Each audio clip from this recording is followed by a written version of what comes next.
அனைவருக்கும் எனது வணக்கத்தை தெரிவித்துக் கொள்கின்றேன்.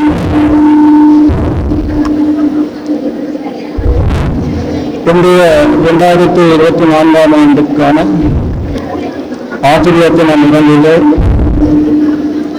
நமது கல்லூரி ஆசிரியர்களுக்கு எனது நல்வாழ்த்துக்களை முதலில் தெரிவித்துக் கொண்டு, எமக்கு கற்பித்த ஆசிரியர்களையும் என்னுடன் சேர்ந்து கற்பித்த ஆசிரியர்களையும் நன்றியுடன் நினைவு கொண்டு கொண்டு, இந்த ஆசிரியர் தின விழாவில் 2024ஆம் ஆண்டுக்கான வாசகமாக ஆசிரியர்களை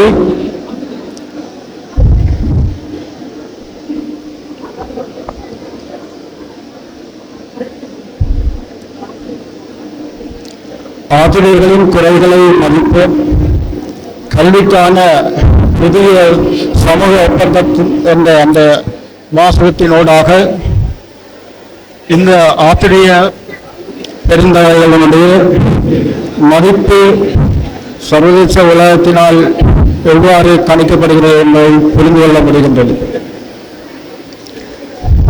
ஒரு மனிதன் முழுமையான மனிதனாக இருப்பதற்கு வீரம், செல்வம், கல்வி ஆகிய மூன்றும் அவசியம். அதனை உணர்த்துகின்ற வகையில் இந்த நவராத்திரி விழா அமைந்திருக்கின்றது. இன்றைய நிகழ்வில் ஆசிரியர்களுடைய பெருமைகளையும் சிறப்புகளையும்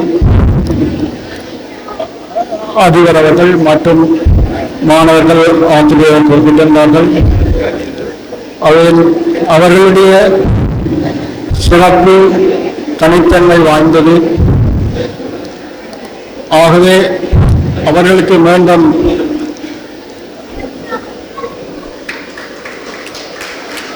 எனது வாழ்த்துக்களை தெரிவித்துக் கொள்வதுடன், கற்றல் கற்பித்தல் செயற்பாடுகள், அதனுடன் தொடர்புடையவர்கள் ஆசிரியர்கள், அவை கற்றல் சிறப்பாக அமைய வேண்டுமாக இருந்தால் கற்பித்தல் சிறப்பாக அமைய வேண்டும். அப்ப கற்பித்தல் சிறப்பாக அமைவதற்கு இன்றைய நவீன மாற்றங்களுக்கு ஏற்ப புதிய தொழில்நுட்பங்களை உள்வாங்கி ஆசிரியர்கள் மாணவர்களுக்கு கற்பித்தல் செயல்பாட்டை செயல்படுத்துவார்களே ஆனால் அதனுடைய விளைவு மிகவும் வினைத்திறனுடையதாக இருக்கும். அதே நேரத்தில் இந்த கற்றல் கற்பித்தல் தொடர்ந்து சிறப்பாக அமைய வேண்டுமானால் கற்றல் என்பது தொடர்ந்து செயல்பட வேண்டிய ஒன்றாகும். வாழ்நாள் முழுக்க கல்வி என்று சொல்வார்கள்.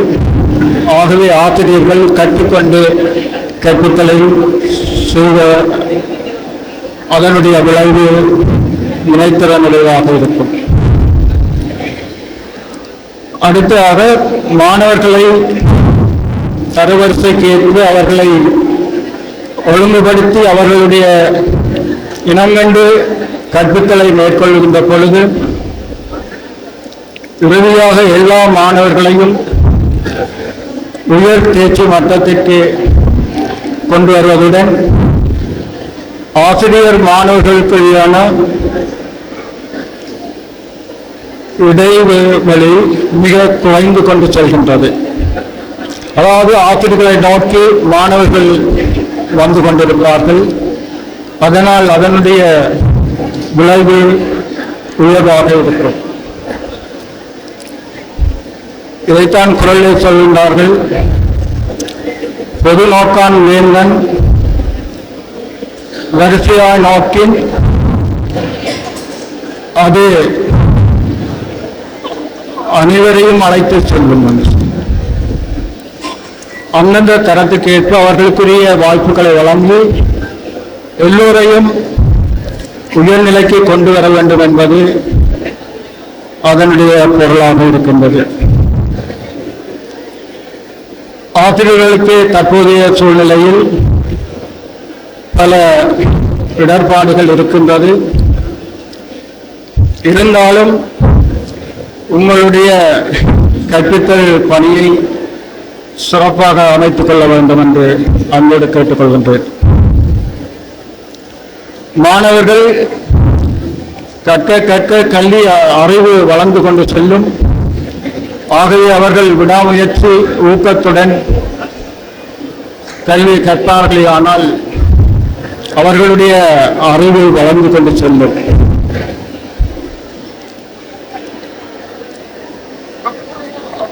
அதேபோல மாணவர்கள் இந்த பாடநெறியை கற்கின்ற போதிலும் எல்லாவற்றிற்கும் அடிப்படையாக அமைவது எண்ணும் எழுத்தும், அதாவது கணிதமும் மொழியும்.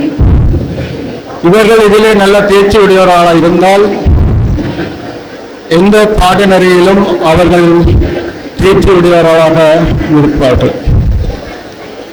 அதை குரலில் சொல்கின்றார்கள், எண்ணென்ப ஏனை எழுத்தென்ப அவ்விரண்டும் கல்வி அறிவு வளர உதவும் என்று சொல்கிறார்கள்.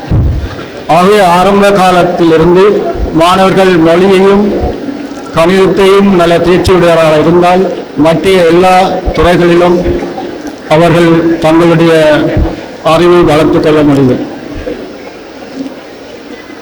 ஒரு மனிதனுடைய வாழ்க்கையிலே அவனுடைய வாழ்வை தீர்மானிக்கின்ற முக்கிய கட்டமாக இந்த மாணவர் பருவம் அமைகின்றது. ஏனென்று சொன்னால் எதிர்காலத்துக்குரிய அடித்தளம் எதை நோக்கி செல்கின்றார் என்பது இங்கே திட்டமிடப்படுகின்றது. ஆகவே அந்த மாணவர்கள் தங்களுடைய மாணவர் பருவத்தை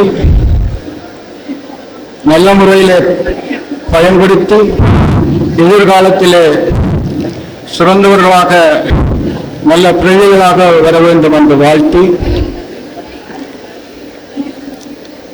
நான் கற்ற பாடசாலையில் ஆசிரியராக பணிபுரியக்கூடிய வாய்ப்பு கிடைத்தமைக்கு மகிழ்ச்சி அடைவதோடு இன்றைய தினம் எமது கல்லூரியின் ஆசிரியர் தின விழாவிலே கலந்து கொள்வதற்கு எனக்கு வாய்ப்பளித்த